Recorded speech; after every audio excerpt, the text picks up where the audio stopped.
बिस्मिल्लाहिर्रहमानिर्रहीम अस्सलाम वालेकुम। मेरा नाम डॉक्टर एहसन है और आज हम जानेंगे क्लास मैमल्स के बारे में। Okay, so the mammals were first appeared approximately 250 million years ago and came into prominence after the extinction of the dinosaurs roughly 70 million years ago. अब बेसिकली जो मैमल्स हैं ना, वो ये माना जाता है कि जब डायनासोर इस दुनिया से ख़त्म हो गए थे, जब उनकी डेथ हो गई थी, उसके बाद जाके जो मैमल्स हैं ना वो बेसिकली ज़मीन पे आए, ठीक है, and they were first developed about 270 million years ago. Okay, अब इन्हें मैमल्स क्यों कहा जाता है? बिकॉज इनके पास मेमोरी ग्लैंड्स होते हैं, ठीक है, जिनके थ्रू वो अपने बेबी को फीड करती हैं, ठीक है। So the mammals have an active metabolism and are endotherms, ठीक है। अब बेसिकली मैमल्स के अंदर एक्टिव मेटाबॉलिक रेट होता है, यानी कि इनके अंदर efficient anabolic and catabolic activities perform की जाती है, ठीक है, और इनके बॉडी के अंदर हाई हीट जो है ना वो भी रिलीज होती है। In all mammals are the endotherms, ठीक है। एंडोथर्म्स अब बेसिकली ने क्यों बोला? बिकॉज ये जो है ना अपना बॉडी टेम्परेचर जो है ना वो बेसिकली मेंटेन रख सकते हैं, ठीक है। अगर सपोज कीजिए हम ह्यूमन बीइंग का जो बॉडी टेम्परेचर है डेट इज 37 डिग्री सेल्सियस, अगर बाहर का टेम्परेचर 40 डिग्री सेल्सियस भी होगा ना, तब भी हमारे बॉडी के अंदर जो टेम्परेचर होगा that would be 37 degree Celsius, ठीक है। सिमिलरली अगर बाहर का टेम्परेचर 0 डिग्री सेल्सियस ही क्यों ना हो, तब भी हमारे बॉडी के अंदर जो टेम्परेचर होगा ना that is 37 degree Celsius. Okay, so इसलिए हम मैमल्स को कहते हैं एंडोथर्म्स, ठीक है। और हम जो है ना हम बेसिकली मैमेलिया के अंदर आ जाते हैं, ठीक है। So they having the efficient respiratory and circulatory system having four chambered heart support a high metabolic rate। अब basically mammals के अंदर efficient और proper respiratory system भी मौजूद होता है, ठीक है, और respiratory system के अंदर lungs आ जाते हैं और मैमल्स के अंदर प्रॉपर सर्कुलेटरी सिस्टम भी आ जाता है, ठीक है। सर्कुलेटरी सिस्टम के अंदर बेसिकली ब्लड आ जाता है, ठीक है। And all mammals have the four chambered heart, ठीक है ना, इनके पास बेसिकली फोर चेम्बर्ड हार्ट होता है, दो एट्रियाज होते हैं और दो वेंट्रिकल्स होते हैं, ठीक है।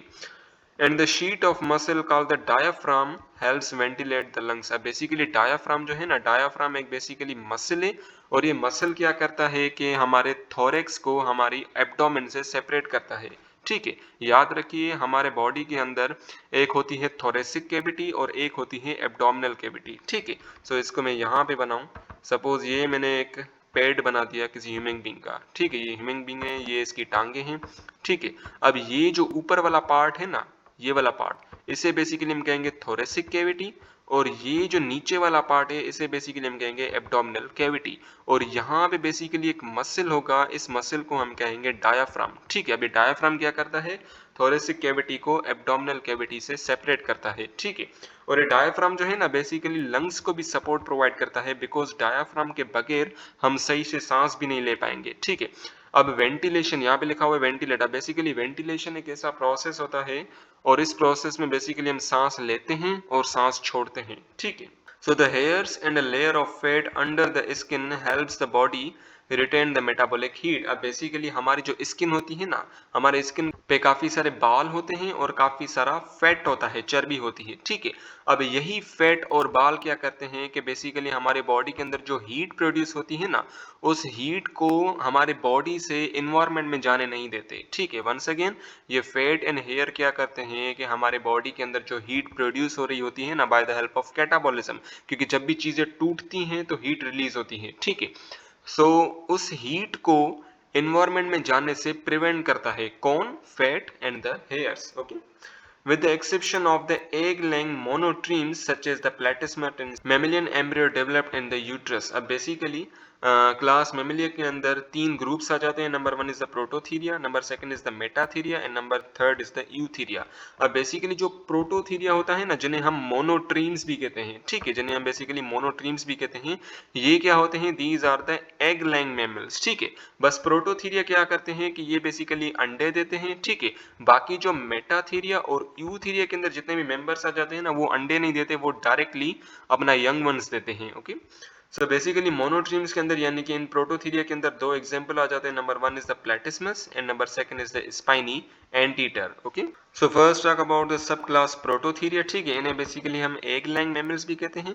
So the platypus and the spiny anteater are the only living mammals that lay eggs. अब बेसिकली ऐसे मैमल्स, सिर्फ दो ही ऐसे मैमल्स हैं जो कि क्या करते हैं? अंडे देते हैं। And these two mammals belongs from class prototheria and these mammals are the platypus and spiny anteater. Okay, the egg which is reptilian in structure and development contains enough yolk to nourish developing embryo. अब basically क्या होता है कि हमें पता है कि जो रेप्टाइल्स होती हैं ना वो भी एग देती हैं, ठीक है ना, वो भी बेसिकली अंडे देती हैं।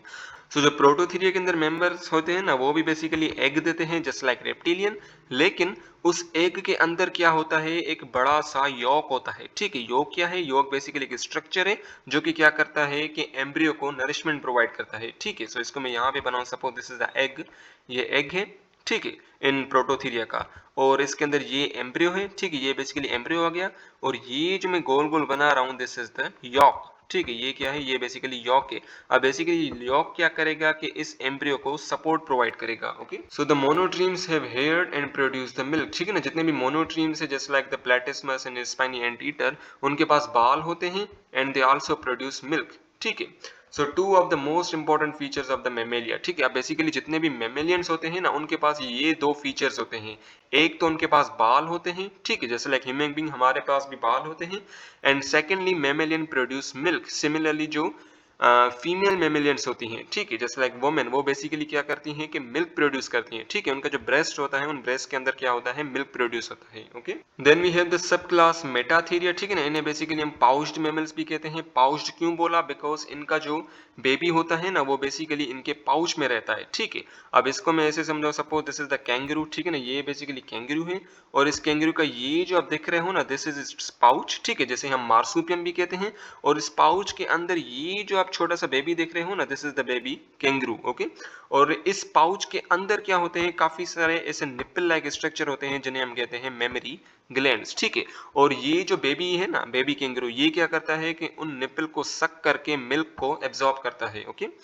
So the most important metatherias are the kangaroo, koalas and the opossum, ठीक है। so these three are the example of the metatheria and these are example of the pouched mammals, ठीक है ना, इनके पास बेसिकली पाउच होता है जिसे हम मार्सुपियम भी कहते हैं, ठीक है, and hence these mammals are called the marsupial mammals, ठीक है ना, ये बेसिकली क्या है, these are the marsupial animals because these are the pouched mammals, okay।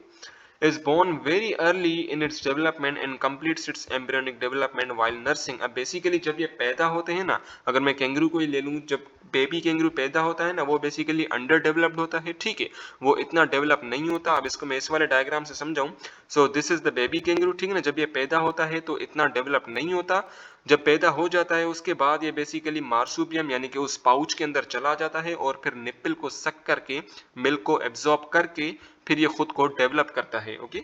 सो जितने भी मार्सुपियम एनिमल्स हैं ना, मार्सुपियम बेबी एनिमल्स, जब वो पैदा होते हैं तो इतने डेवलप नहीं होते, लेकिन बाद में जब वो नर्स कर रहे होते हैं, जब वो बेसिकली मिल्क को सक कर रहे होते हैं, तब वो क्या होते हैं, आहिस्ता आहिस्ता डेवलप होते हैं, ओके।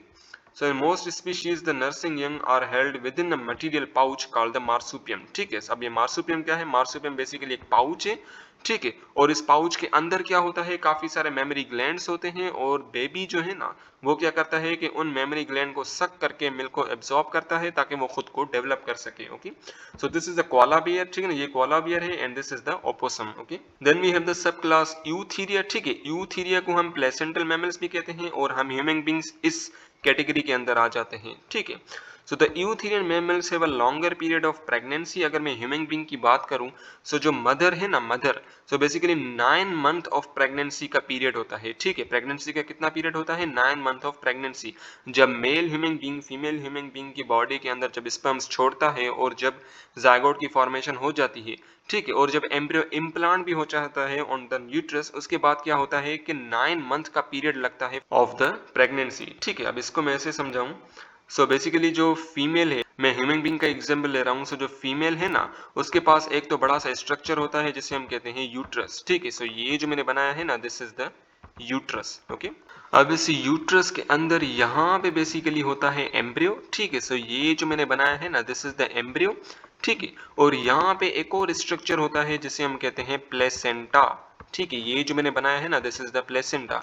अब एम्ब्रियो और प्लेसेंटा ये आपस में कनेक्ट होते हैं बाय अ ट्यूब, और इस ट्यूब को हम कहते हैं अम्बलाइकल कॉर्ड, ठीक है, इस ट्यूब को बेसिकली हम कहते हैं अम्बिलिकल कॉर्ड। सो अम्बिलिकल कॉर्ड के थ्रू जो प्लेसेंटा होता है ना, वो एम्ब्रियो के साथ कनेक्टेड होता है। ठीक है, अब बेसिकली मदर से जो न्यूट्रिशन आती है ना, मदर से जितनी भी न्यूट्रिशन आती है जैसे लाइक ऑक्सीजन, ग्लूकोज वगैरह, वो तमाम प्लेसेंटा के थ्रू होते होते इस अम्बिलिकल कॉर्ड से होते होते इस एम्ब्रियो के पास जाता है। ठीक है, और इस एम्ब्रियो के अंदर जितना भी ये कार्बन डाइऑक्साइड, जितने भी वेस्ट मटेरियल प्रोड्यूस होते हैं ना, वो बेसिकली अम्बिलिकल कॉर्ड के थ्रू होते होते इस प्लेसेंटा में जाते हैं और इस प्लेसेंटा के थ्रू वो मदर की बॉडी के अंदर चले जाते हैं। ठीक है, so young यूथेरियंस complete their embryonic development with in the uterus. ठीक है, अब बेसिकली जो बेबी होता है ना, बेबी की जितनी भी डेवलपमेंट होती है वो बेसिकली यूट्रस के अंदर होती है। Okay, join to the mother by placenta, basically जो एम्ब्रियो होता है ना, वो कनेक्टेड होता है टू द मदर, वो मदर से कनेक्शन बनाता है by the help of placenta. So placenta के थ्रू जो एम्ब्रियो और मदर है ना, वो आपस में कनेक्टेड होते हैं। ठीक है, और प्लेसेंटा और बेबी से जो कनेक्शन होता है ना, that is the umbilical cord. ठीक है, सो अम्बिलिकल कॉर्ड कनेक्ट करता है प्लेसेंटा को और एम्ब्रियो को। Okay, so the embryo receive oxygen and food from the mother circulation and discharges the waste into her blood through the placenta. अब basically mother से जितनी भी न्यूट्रिएंट्स है ना, just like the oxygen, food वगैरह, वो basically placenta के through होते होते, अम्बिलिकल कॉर्ड के थ्रू होते होते वो बेसिकली एम्ब्रियो के अंदर जाते हैं, और एम्ब्रियो के अंदर जितनी भी कार्बन डाइऑक्साइड और जितने भी वेस्ट मटेरियल प्रोड्यूस होते हैं ना, वो बेसिकली अल्टीमेटली प्लेसेंटा के अंदर चले जाते हैं और फिर प्लेसेंटा से मदर ब्लड के अंदर चले जाते हैं। ठीक है, and the common example of the eutherian are the hedgehog, pygmy shrew, rats, rabbits, sheep, goat, donkeys, zebras and the giraffe। ठीक है, और हम ह्यूमन बींग्स भी इसके अंदर आ जाते हैं। Now the larger placental mammal, अब जो लार्जर प्लेसेंटल मैमल्स है ना, जस्ट लाइक द एलिफेंट्स, ठीक है ना, एलिफेंट्स हो गए, जिराफ हो गए, वेल्स हो गए। ठीक है ना, ये चीज ध्यान में रखनी है, वेल कोई मछली नहीं है, वेल बेसिकली मैमल है। अगर एंट्री टेस्ट में सवाल आ जाए कि वेल किस कैटेगरी से बिलोंग करता है, क्लास फिशेस से, क्लास एव से, क्लास बर्ड से, क्लास मैमल से, तो आपको क्लास मैमल पे टिक करना है। ठीक है, वंस अगेन वेल कोई मछली नहीं है। Okay, and well this is the largest of all the animals. ठीक है, and bat is the only flying mammal.